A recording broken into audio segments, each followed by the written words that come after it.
beauty and fragility work very well together. And it's very nice to enjoy something beautiful, and it's also very nice to see something beautiful being destroyed in a second.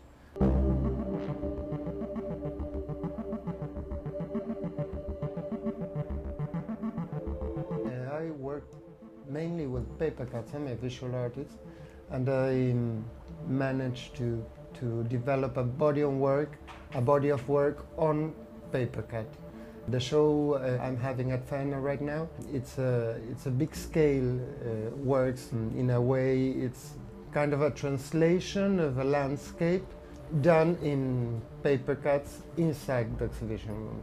Everything is centered on experience first, on my own personal experience and the physical relation with the landscape. The work is built on geometry. It's a very mental construction.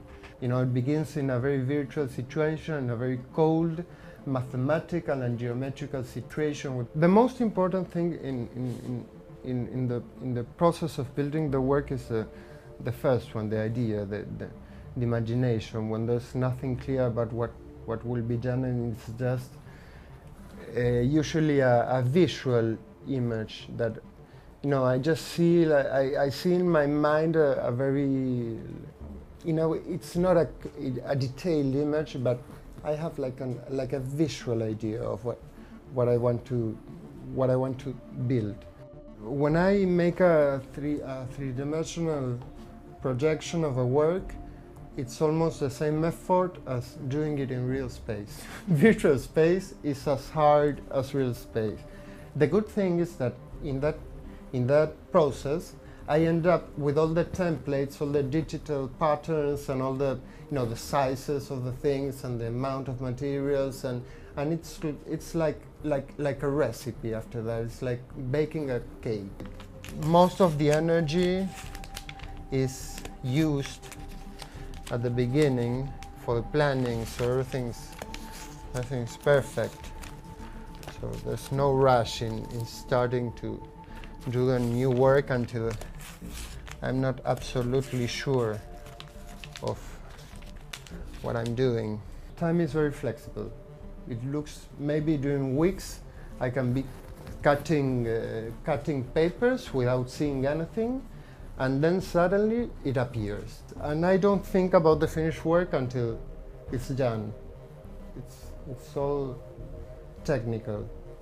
For cutting, I take advantage of the amount of layers, because you see, with this material I usually cut up to 48 layers. So for example, I would do something like this.